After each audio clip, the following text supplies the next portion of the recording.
किसी के मन की बात को जानने के लिए हमें 3 बातों जानना जरूरी है। अगर हम इन 3 बातों को अच्छे से जान जाएंगे, समझ जाएंगे, तो हम किसी के भी मन की बात को आसानी से समझ सकते हैं। इन 3 बातों को समझने से पहले हमें गौतम बुद्ध की इस कहानी को बड़े ही ध्यानपूर्वक सुनना होगा।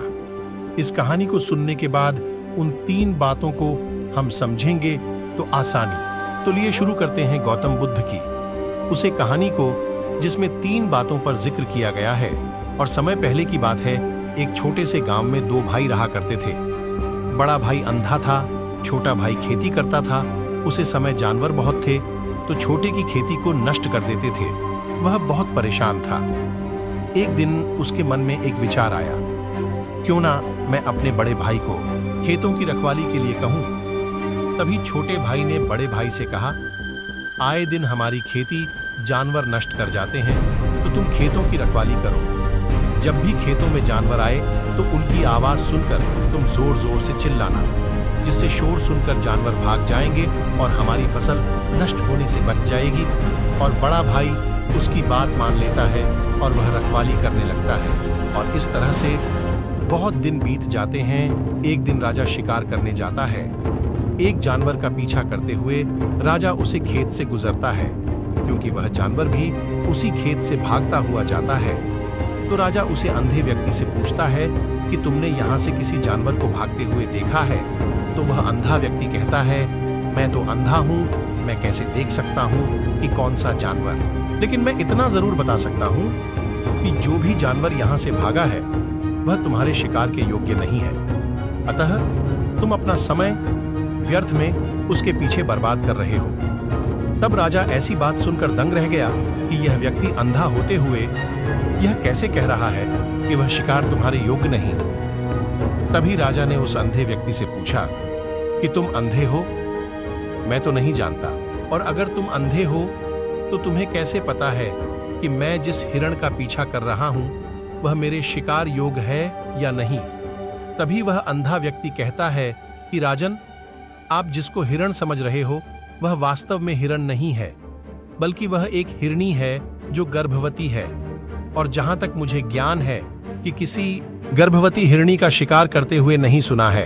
अतः हमें तुमसे इसीलिए कह रहा हूं कि वह हिरनी तुम्हारे शिकार योग्य नहीं है। तुम इसमें अपना समय व्यर्थ में बर्बाद कर रहे हो। यह सुनकर राजा और भी अचरज में पड़ गया और यह सोचने लगा कि यह अंधा आदमी यह कैसे जान सकता है कि वह हिरनी है और गर्भवती है। राजा कुछ समय सोच विचार करने के बाद वह अपने मंत्री को बुलाकर कहता है कि मुझे वह जानवर जिंदा चाहिए, क्योंकि वह मुझे पता करना है कि वह हिरनी है और गर्भवती है। क्योंकि यह आदमी इतनी विश्वास के साथ कह रहा है, तो मुझे इसकी पुष्टि करनी है कि वह हिरनी है और गर्भवती है। यदि वह हिरनी हुई और गर्भवती हुई तो वह हमारे शिकार योग्य नहीं है, क्योंकि हम तो एक हिरण का पीछा कर रहे थे। तो जो भी हो, पता करो कि वह हिरनी है। तभी वह राजा से आज्ञा लेकर आगे की ओर बढ़ चलता है। और कुछ समय बाद जब मंत्री वापस आता है तो वह मंत्री राजा को बताता है कि जो भी बात यह अंधा व्यक्ति कह रहा है वह पूर्णतः सत्य है, क्योंकि हमने यह पता लगा लिया है कि वह एक हिरनी है और गर्भवती भी है। यह सुनकर राजा और भी अचरज में पड़ गया और राजा के मन में विभिन्न प्रकार के विचार उत्पन्न होने लगे कि आखिरकार यह अंधा व्यक्ति कैसे जान गया कि वह जानवर एक हिरनी है और वह गर्भवती है। आखिर इसके पास कौन सी ऐसी सिद्धि है जिससे यह इन सब बातों का पूर्वानुमान लग रहा है और जो पूर्णतः सत्य है। तभी राजा इन सब बातों की जानकारी लेने के लिए उस अंधे व्यक्ति के पास जाते हैं और कहते हैं, मैं तो नहीं जानता कि तुम अंधे हो या नहीं, लेकिन अगर वास्तव में तुम अंधे हो तो तुम्हें यह कैसे पता है कि वह हिरनी है और गर्भवती है? तभी वह अंधा व्यक्ति कहता है कि हे राजन, जो तुम जानना चाहते हो मैं तुम्हें सब कुछ सच सच बताता हूँ। तभी राजा ने कहा कि तुमने यह कैसे जान लिया कि वह एक हिरनी है और गर्भवती भी है? क्योंकि तुम्हारे खेत में और भी जानवर आते होंगे। तुमने यह कैसे बता दिया कि वह हिरनी है और गर्भवती है? तब अंधे व्यक्ति ने उत्तर देते हुए कहा कि देखो राजा, जब वह मेरे खेत में से गुजर रही थी तभी मैं समझ गया कि वह हिरनी है। क्योंकि उसकी रफ्तार बहुत धीमी थी, तो तुम्हें समझा गया कि वह एक हिरनी है, क्योंकि मेरे खेत में बंद ऊंची नहीं है, क्योंकि अगर कोई हिरण होता तो वह आसानी से पार कर जाता। लेकिन उसने ऐसा नहीं किया, क्योंकि वह गर्भवती थी। अगर वह ऐसा करती तो उसके बच्चे को हानि हो सकती थी, इसलिए वह धीमी गति से निकली और बंद को तोड़ते हुए निकल गई, जिससे मैं समझ गया कि वह गर्भवती है। लेकिन तुमने यह कैसे जान लिया कि वह एक हिरनी, क्योंकि तुम्हारे खेत में तो और भी जानवर आती है। फिर तुमने यह कैसे जान लिया कि वह? मैं रात दिन यहीं पर बैठा हूं और मैं आते जाते हुए जानवरों को सुनता हूं, क्योंकि मेरे सुनने की शक्ति हो गई है कि मैं हर जानवर की आहट से पहचान जाता हूं कि वह जानवर है। इसी आधार पर मैंने बता दिया कि वह हिरनी है और गर्भवती है। तब राजा ने सोचा कि ऐसे व्यक्ति जो एक अंधा होते हुए भी इतना ध्यान रखता है, तू यह इससे हमें कोई काम जरूर लेना चाहिए। तभी राजा वापस अपने राजमहल की ओर लौट जाता है। कुछ समय बाद उसे अंधे व्यक्ति को राजा ने राज दरबार में बुलाता है और उसे व्यक्ति से कहता है कि तुम्हें हमारा एक काम करना होगा। अंधे व्यक्ति ने कहा, कहो राजन। तभी राजा ने कहा कि तुम्हें बताना होगा कि हमारी पत्नी पतिव्रता है या नहीं। ये बात सुनकर अंधे व्यक्ति ने कहा, हे राजन, तुम ये बात जानकर क्या करे, तुम्हारी शादी को कई वर्ष हो चुके हैं, तुम बात को क्यों जानना चाहते हो। तभी राजा ने कहा, तुम मेरी बात को मत डालो, जैसा मैं कहता हूँ वैसा कर। और फिर राजा उसे बात को मान जाता है और राजा अपनी पत्नी और उसे अंधे व्यक्ति को एक कमरे में बंद कर देता है। फिर वह अंधा व्यक्ति रानी से कहता है कि मुझे तुम्हें छूना है। इस पर रानी क्रोधित हो जाती है और क्रोध में आकर रानी उसे लात से पिटाई करना शुरू कर देते हैं। जैसे तैसे अपनी जान बचाकर वह अंधा व्यक्ति वहां से जान बचाकर भाग जाता है और राजा के पास जाता है और राजा से कहता है कि तुम्हारी पत्नी पतिव्रता नहीं है। इस पर यह सुनकर राजा बहुत क्रोधित हो जाता है और तलवार लेकर रानी के पास जाता है। रानी से कहता है कि आज मैं तुमसे जो पूछने वाला हूँ उसका सही जवाब देना, नहीं तो तुम्हारी गर्दन काट दूंगा। इस पर राजा ने कहा, बताओ तुम पतिव्रता हो या नहीं। तभी रानी कहा, राजन, भले ही तुम मेरी गर्दन काट दो, लेकिन मैं पतिव्रता नहीं। ये सुनकर राजा बहुत खुश हुआ, क्योंकि जो कुछ भी उसे अंधे व्यक्ति ने कहा था सत्य निकला। तब राजा वापस लौटकर आया और उसे अंधे व्यक्ति से पूछा, तुमने ये कैसे जान लिया कि मेरी पत्नी पतिव्रता नहीं है। तभी अंधे व्यक्ति ने कहा कि बहुत ही सिंपल है, मैं तुम्हारी पत्नी से सिर्फ इतना कहा था कि मुझे तुम्हें छूना है। अगर वह मना कर दे कोई बात नहीं थी, लेकिन उन्होंने तो मुझे उल्टा लात घूंसों से इतना शुरू कर दिया। इस पर तो उन्होंने मुझे हर जगह छुआ है और एक पतिव्रता पत्नी किसी दूसरे मर्द को कभी नहीं छूती है।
तभी अंधे व्यक्ति ने कहा कि हाँ राजा, तुम भी किसी के भी मन को पढ़ सकते हो, किसी के मन की बात जान सकते हो, किसी के मन की बात बता सकते हो, लेकिन उसके लिए तुम्हें सबसे पहले एक काम करना होगा। तुम्हें अपने मन को स्थिर करना होगा, अपने मन को वर्तमान में लगाना होगा, क्योंकि बिना मन को काबू में किए तुम दूसरे की मन की बात नहीं बता सकते हो। तुझे राजाएं, आज मैं तुम्हें बताता हूँ, अगर किसी के मन की बात को जानना है तो 3 बातों को अच्छी तरह से समझना होगा, तभी वह अंधा व्यक्ति जो सबसे पहला तरीका है वह है आंखों पर ध्यान देना। किसी व्यक्ति से बात करते वक्त उसकी आंखों में देखना, उसकी आंखों पर ध्यान देना जो सबसे ज्यादा जरूरी है, क्योंकि आंखें बोलती नहीं पर बहुत कुछ कह जाती हैं। यदि हम किसी व्यक्ति की आंखों के इशारों को समझना सीख जाएं, हम यह जान पाएंगे कि व्यक्ति के दिमाग में क्या चल रहा है, वो क्या सोच रहा है और अभी वह क्या करने वाला है। मेरे पास आंखें नहीं हैं, लेकिन मैंने अपने गुरु से यह विद्या सीखी है, क्योंकि बहुत सालों पहले मेरे पास आंखें थी और मैं उस वक्त लोगों के मन की बातें केवल उनकी आंखों से ही जान लेता था। इसलिए यदि आप भी दूसरों की मन की बातें जानना चाहते हैं तो आपको भी उनकी आंखों पर गौर करना चाहिए, जैसे कि उनका आकार कैसा है, वह कब, कहां और किधर देख रहे हैं। यदि उसकी आंखें यहाँ वहां घूम रही हैं, जब आप उससे बातें कर रहे हैं तो वहां वह इधर उधर मोड़ रहा है, कभी ऊपर तो कभी नीचे या कभी आसपास, या फिर उसकी आंखें खुश नजर आ रही हैं या फिर आंखें निराश नजर आ रही हैं, जैसे कि चोर होता है। उसकी आंखों में जब हम देखते हैं तो हमें यह पता चलता है कि अगले आदमी ने कोई गलती की है। ठीक उसी प्रकार जब हम किसी चालाक व्यक्ति की आंखों में देखते हैं तो आपको पता चलेगा कि उसकी आंखों में एक भाषा होती है। एक बहुत ही सीधा और आसान तरीका होता है। यदि आपको यह पता लगाना है कि सामने वाला व्यक्ति आपसे झूठ कह रहा है या फिर सही, तो आपको उसकी आंखों पर ध्यान देना अति आवश्यक है। यदि आपसे बात करते वक्त वह व्यक्ति अपनी आंखें यहाँ वहां घुमा रहा है, ऊपर नीचे, इधर उधर, दाएं बाएं, हर जगह देख रहा है, तो इसका अर्थ यह हुआ कि वह उस बात से निकलने का कोई रास्ता ढूंढ रहा है, वो कोई झूठ बना रहा है। यदि सामने वाला व्यक्ति आपसे कुछ झूठ कहने का प्रयास कर रहा है तो वह आपसे नजर नहीं मिलाएगा। वह यहाँ वहां देखेगा, ऊपर नीचे देखेगा, लेकिन वह आपकी आंखों में आंखें डालकर कभी नहीं देख पाएगा, क्योंकि उसे डर है कि यदि उसने आपकी आंखों में आंखें डालकर देखी तो उसका झूठ पकड़ा जाएगा और लोगों को सच्चाई का पता चल जाएगा। और इसी प्रकार कुछ और भी भाषाएं होती हैं। जब आप किसी की आंखों में आंखें डालकर यह देखना शुरू कर देंगे कि उसके हाव भाव क्या है, ठीक उसी प्रकार चेहरे के हाव भाव होते हैं, जिससे हम मन की बातें बड़ी आसानी से समझ सकते हैं और इन्हें भी समझना बहुत जरूरी है। कभी कभी कोई व्यक्ति अपने चेहरे से जैसे आंख, होंठ और बहुत से कुछ अलग अलग व्यवहार करता है। यदि आप किसी व्यक्ति के चेहरे में गौर करेंगे तो आप आसानी से समझ पाएंगे कि वह व्यक्ति निराश है, जब व्यक्ति बहुत उदास है, या फिर वह बहुत खुश है, या फिर उसे कोई बहुत बड़ा दुख है। वह अपने अंदर क्या महसूस कर रहा है, ये सारी बातें हम उसके चेहरे के हाव भाव से पता कर सकते हैं। फिर चाहे इंसान जुबान से कुछ बोले या ना बोले, लेकिन आप उसके चेहरे से सब कुछ पता कर सकते हैं। आगे व्यक्ति राजा से तीसरा तरीका बताते हुए कहता है, हे राजन, इसी प्रकार तीसरी भाषा भी है, अर्थात तीसरा तरीका भी है, और वह है हाथों के इशारे और शरीर का व्यवहार। मन की बात समझने के लिए हमें हाथ के इशारे और शरीर के व्यवहार को समझना बहुत आवश्यक है। कोई व्यक्ति जब बात करता है तो आपने देखा होगा कि वो अपने हाथों को हिलाता रहता है, अपने हाथों से इशारा करता रहता है। बातों के साथ साथ अपना शरीर का जो व्यवहार है, अर्थात बॉडी लैंग्वेज, उसका भी पूरा उपयोग करता है, जिससे हमें यह पता चल पाता है कि वह व्यक्ति हमारी बातों पर कितना ध्यान दे रहा है और उसके मन में क्या चल रहा है। शरीर के व्यवहार को देखने के लिए उसके हाथ मटकाने, शरीर मटकाने और चेहरे पर बार बार हाथ लाने, हाथों का एक दूसरे से मसलना, ऐसी बहुत सी क्रियाएं होती हैं, उस पर हमें ध्यान देना अति आवश्यक है। मन की बात को समझने के लिए हमें शरीर के व्यवहार को भी समझना पड़ता है। यदि हम इन 3 तरीकों को सही तरीके से ध्यान देकर इन 3 तरीकों को अच्छे से समझ लेते हैं तो हम बहुत जल्दी किसी भी व्यक्ति के मन की बातें बड़ी सरलता और सहजता से जान सकते हैं। इसलिए यदि आपको किसी के मन की बातें जानी है तो आपको उसकी आंखों पर, उसके चेहरे पर, उसके शरीर के हाव भाव को और उसके हाथों को ध्यानपूर्वक देखना और समझना होगा, जिससे आप यह समझ पाएंगे कि आखिरकार उसके मन में क्या चल रहा है और वह क्या सोच रहा है। लेकिन उनसे पहले आपको अपने मन को एकाग्र करना होगा, शांत करना होगा और अपने मन को वर्तमान में लाना होगा। तभी आप उस व्यक्ति की, यदि अतीत की घटनाओं में व्यस्त हैं, भविष्य की योजनाओं में व्यस्त हैं, तो आप उस व्यक्ति के हाव भाव पर कभी ध्यान ही नहीं पाएंगे और न ही आप कभी यह समझ पाएंगे कि आखिर उस व्यक्ति के मन में क्या चल रहा है, वह क्या सोच रहा है। आपने देखा होगा कि ऐसे कई बड़े संत महात्मा हैं जो बड़ी ही शांति से आपको देखते हैं और आपको देखकर ही ये बता देते हैं कि आपके मन में क्या चल रहा है, आप उनसे क्या जानने आए हैं। और इसका सबसे बड़ा प्रमुख कारण यही है कि वह आपको पढ़ सकते हैं, आपको समझ सकते हैं, आपकी मन की बातें जान सकते हैं, क्योंकि उनका मन एकाग्र है, शांत है और यही कारण है कि वह आपके मन की बातें बड़ी सरलता से समझ